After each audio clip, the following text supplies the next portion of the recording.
ils n'arrivent pas à nous de façon indépendante. C'est par le biais de notre assistante sociale qui, après avoir fait un travail et une étude de cette famille, va dire est-ce qu'ils pourraient éventuellement veulent travailler ou encore améliorer leur travail à l'instant précis. On va travailler en fait à l'envers. C'est pas moi qui vais chercher les candidats, c'est les candidats qui viennent à moi et je dois chercher une offre pour eux. J'ai pas de CV, mais c'est urgent, j'ai besoin de travailler. On a beaucoup de réussite en fait avec les gens qui viennent de la Tzedaka parce que c'est en fait des recrutements vraiment à l'instant T, c'est-à-dire des fois j'ai des réponses vraiment le jour même et ils nous remercient, ils sont très très très reconnaissants. Eva Cohen et Shirel Naaman, bonjour à toutes les deux. Bonjour Cathy. Alors Eva, vous êtes directrice des hubs de l'emploi et Shirel, vous êtes conseillère en placement en entreprise et vous êtes là pour nous parler du hub, de ce que vous faites, mais surtout de l'accompagnement en particulier et le soin particulier que vous apportez aux familles qui sont aidées par la campagne Israël Tzedaka by Kalita.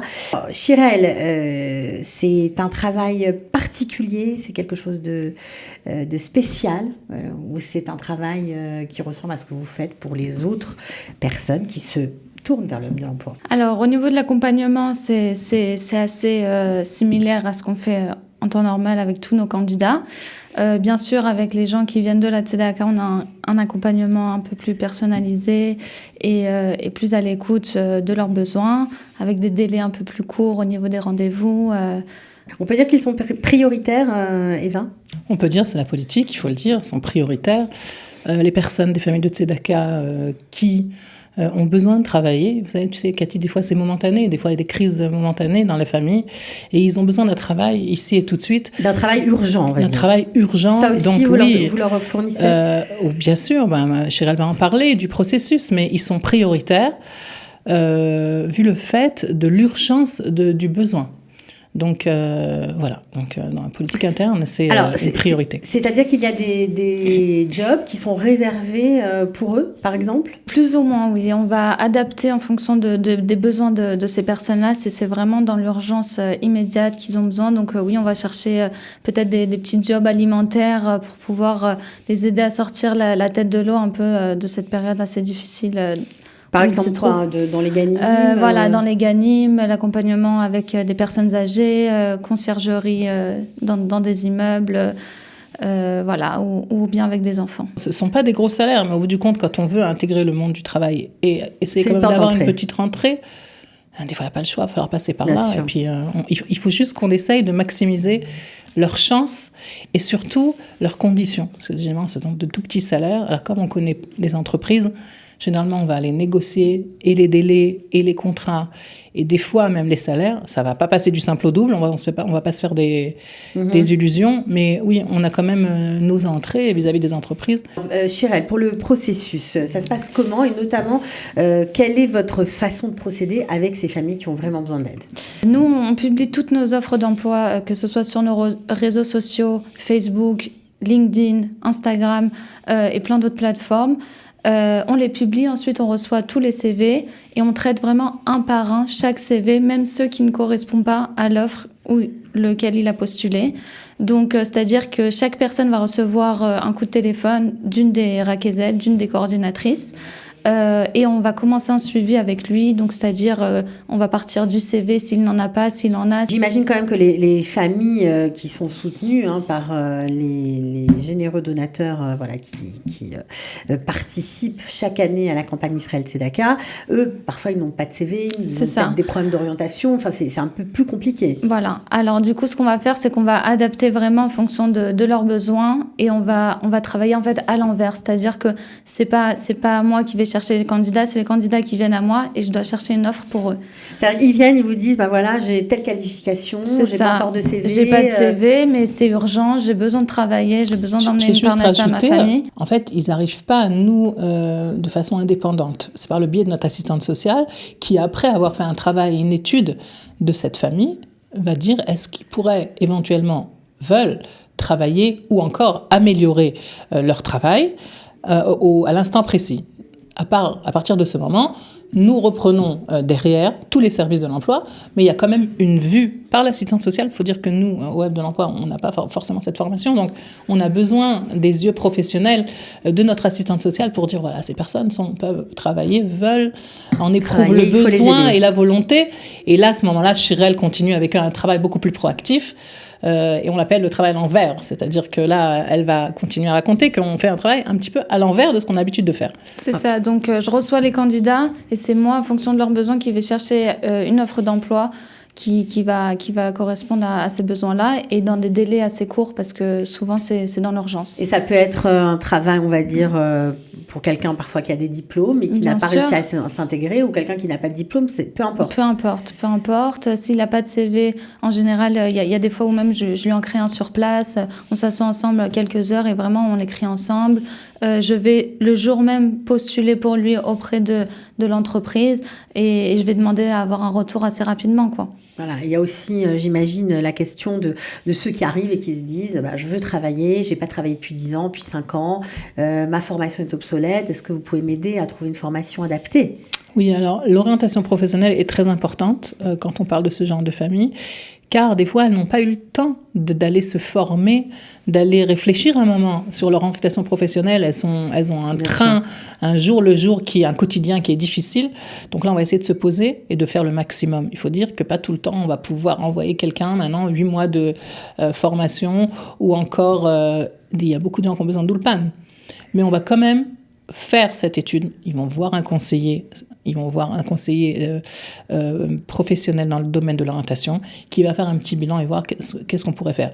Ça peut passer aussi par des programmes, entre autres des programmes municipaux ou alors nationaux, qui s'occupent à long terme, qui n'ont jamais connu sans vous, quoi. Qui peuvent à long terme les aider aussi à se remettre sur le rail. Alors, on peut évoquer le projet de Beatsmi, qui est aussi pour des groupes francophones, donc ça favorise.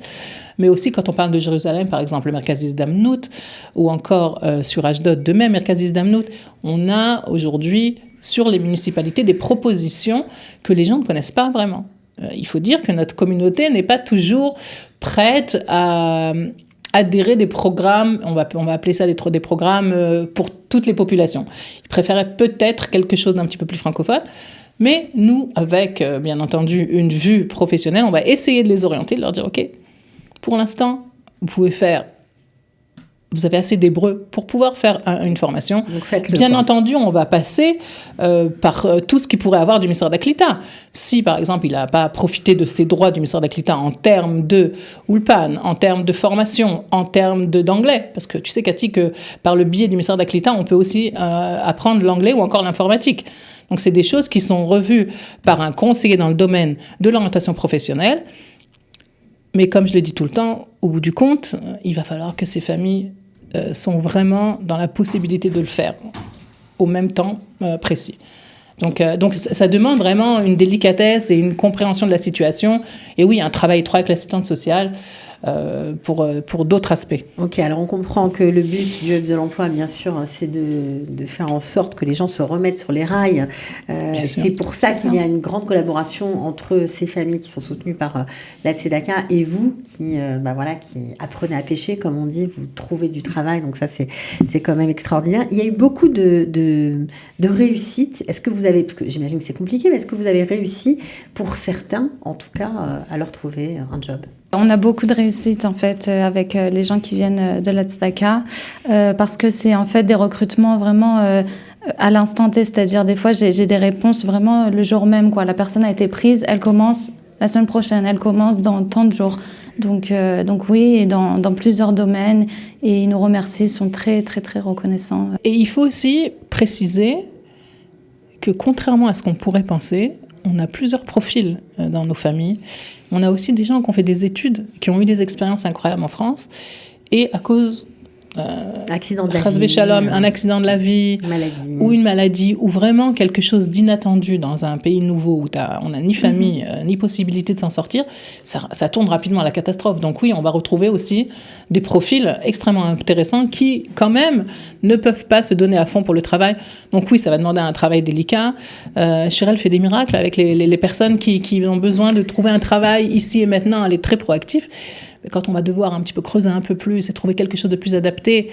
Et puis aussi de faire comprendre à une personne qui peut-être a des diplômes que là, on va lui proposer quelque chose de bien moins payé ou encore qui va encore moins à ses compétences. Mais il va falloir à un moment se dire peut-être il faut passer par là. Donc ça va passer par un certain coaching. Quand ces familles acceptent parfois de redémarrer, pas forcément à un très haut niveau de salaire ou pas forcément avec le job de leur rêve, mais c'est un tremplin. Vous l'avez constaté, vous, que c'est un tremplin pour aller mieux? On essaye de leur faire comprendre que c'est de passage et que ça peut être le job qui va leur permettre de plus tard de construire leur carrière en Israël et que plus tard arriver au job de leur rêve ou au même statut qu'ils avaient en France, à peu près. Ouais, donc redonner de l'espoir aussi à ces familles qui sont... Je voudrais rajouter aussi, Cathy, pas toutes les familles qui sont accompagnées par Tzedaka pourront travailler.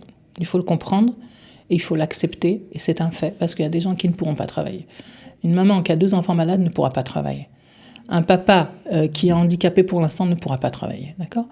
Donc oui, on va accompagner les familles qui sont capables de travailler, mais il faut savoir qu'il y en a beaucoup d'autres qui ne travailleront pas parce qu'elles ne veulent pas ou qu'elles n'ont pas été aidées. Parce qu'elles ne peuvent pas. Parce que pour l'instant, elles ne peuvent pas. Donc, il faut aussi le comprendre. Et c'est pour ça qu'il faut continuer à les aider et à être là pour elles parce qu'elles ont besoin de nous. On les rencontre aussi dans d'autres services. Bravo pour le travail, pour l'investissement.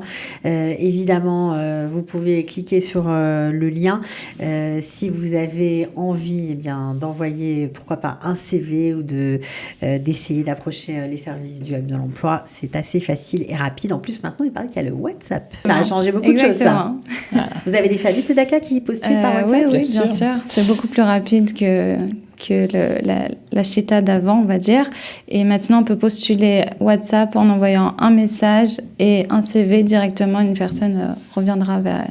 Et bien entendu, les groupes des offres d'emploi qui sont sur WhatsApp. Donc évidemment, si vous avez envie de participer à la campagne Israël Tzedaka by Kalita, c'est simple, vous le savez, vous êtes bien sûr invité à le faire. Chaque don est matché, c'est-à-dire que si vous donnez 100 shekels, 500 shekels, eh bien les grands donateurs matcheront à la même hauteur, c'est-à-dire que si vous avez donné 100, ils donneront 100. Ça fera 200 qui rentrera dans l'escarcelle de la caisse Israël Tzedaka by Kalita. Donc vraiment, j'espère que vous serez présents cette année. L'objectif est de 8 millions de shekels pour aider les francophones d'Israël qui sont dans la difficulté. J'espère que cet élan de solidarité fera de nombreuses vagues et que vous serez tous très actifs pour cette campagne. En tout cas, nous, on sera là.